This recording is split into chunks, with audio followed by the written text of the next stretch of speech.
आप सबको जय मसीह की। हम परमेश्वर का धन्यवाद देते हैं कि प्रभु ने फिर से मिलने का मौका दिया। प्रभु को महिमा मिले। तो आइए हम वचन में जाने से पहले प्रार्थना में जाएंगे। धन्यवाद पिता परमेश्वर, हम आपका धन्यवाद देते हैं सुंदर समय के लिए प्रभु जो आपने दिया है पिता।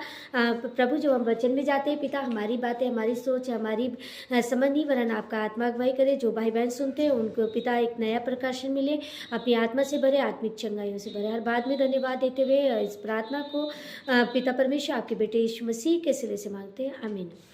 प्रियो, आज का हमारा टॉपिक है स्ट्रेट फॉरवर्ड होना। परमेश्वर के अगुवे को स्ट्रेट फॉरवर्ड होना मतलब ये परमेश्वर ने एक प्रकाशन मुझे दिया कि स्ट्रेट फॉरवर्ड होना ये नहीं कि बदतमीजी के लिए या किसी को अपमानित करने के लिए। स्ट्रेट फॉरवर्ड का मतलब है आपकी बात प्रभु में हाँ की हाँ और ना की ना होनी चाहिए। चापलूसी वाला जीवन परमेश्वर पसंद नहीं करता। अगर हम यहाँ पे देखें दूसरा इतिहास 18 अध्याय, उसमें एक बहुत अच्छे भविष्यद्वक्ता के बारे में बताया गया है, मिकाया के बारे में, कि मिकाया क्या था, परमेश्वर का जन था। और मिकाया हम यहाँ पे हम 12 में देखेंगे, 18 के 12 में, जहाँ इस प्रकार लिखा है, जो दूत मिकाया को बुलाने गया था उसने उससे कहा, सुन, नबी लोग एक ही मुंह से राजा के विषय में शुभ वचन कहते हैं, इसलिए तेरी बात उसी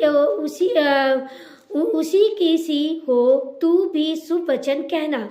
तब मिकाया ने कहा, यहोवा के जीवन की शपथ, जो कुछ मेरा परमेश्वर कहे मैं वही कहूँगा। और जब वह राजा के पास आया तब राजा ने उससे पूछा, हे मिकाया, क्या हम गिलद के रामोत पर युद्ध करने के लिए चढ़ाई करें? वो युद्ध करने जा रहा था, उसके विषय में सब उससे पूछ रहा था। और आगे हम पढ़ते हैं 1 में 22 में एक और जो वचन है, इसलिए सुन, मिकाया कहता है, ये भविष्यवाणी करता है, इसलिए सुन, अब यहोवा ने तेरे सब इन नबियों के मुंह में झूठ बोलने वाली आत्मा बैठाई है और यहोवा ने तेरे विषय में हानि की बात कही है। प्रभु इन वचनों के पढ़े और सुने जाने में आसीद है, आमीन। देखिए, वो एक राजा है, वो राजा को देखकर भी नहीं घबराया, अपनी बातों से नहीं हटा, है ना। हम यहाँ पे इन भविष्यद्वक्ता को देखते हैं कि वो नहीं हटा, वो एक स्ट्रेट फॉरवर्ड मतलब वो अपनी बातों को स्पष्ट रखने वाला, अपनी बातों को प्रभु की आज्ञा अनुसार रखने वाला व्यक्ति था। और उसने क्या करा, उस राजा के सामने जब इतने सारे जो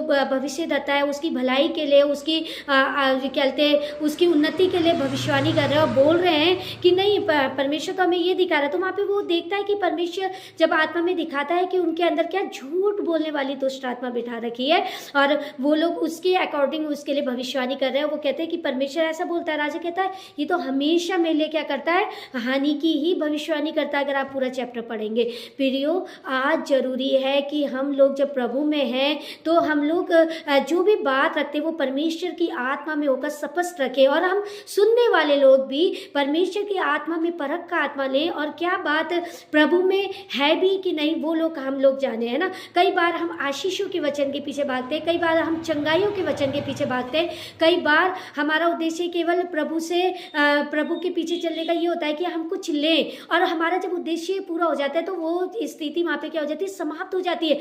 लेकिन अगर प्रियो एक अगुआ, एक पास्टर जिसके अधीनता में हम रहते हैं, वो स्ट्रेट फॉरवर्ड है, वो प्रभु की अगुवाई में अपनी बात को सही तरीके से रखता है, जो परमेश्वर का आत्मा उसे सिखाता है, ना कि लोगों को खुश करने वाली बातें बोलता है, तो आप यकीन जानिए प्रभु का आत्मा ऐसे भविष्यद्वक्ताओं द्वारा उन्नति और ब्लेसिंग की और सही बात को हमारे को दोहराता है। ये मतलब ये नहीं है कि अगर वो यहाँ पे उसके लिए ये बातें भविष्यवाणी कर रहा था कि नहीं, चढ़ाई नहीं करना, ये नहीं करना, तुम्हारे ऊपर ऐसी विपत्ति आ जाएगी, ये कारण ये नहीं था कि उसकी ब्लेसिंग को रोक रहे थे राजा की। ये कारण था कि उसे अगवट करा देते कि परमेश्वर जानता है कि आने वाले समय में ऐसा राज्य में हो सकता है। इसलिए क्या है, हम पहले से सतर्क होकर प्रभु के सामने दीन बने। और दूसरे इतिहास में हम जब पढ़ते हैं, जो राजा परमेश्वर के आगे दीन बना उसके राज्य काल में शांति और आनंद बना रहा। आज अपने जीवन में अगर आप शांति आनंद चाहते हैं तो सच्चा शांति और आनंद वही है, आप ऐसे पीछे ना भागे भविष्यवाणियों के, लेकिन आपको परमेश्वर के आगे दीन और नम्र होना होगा। आज ऐसे भविष्यद्वक्ताओं की बातों को आपको सुनना होगा जो प्रभु की अधीनता में बोलते हैं। प्रभु इस वचन के सुने और पढ़े जाने में आशीष दे, आमीन।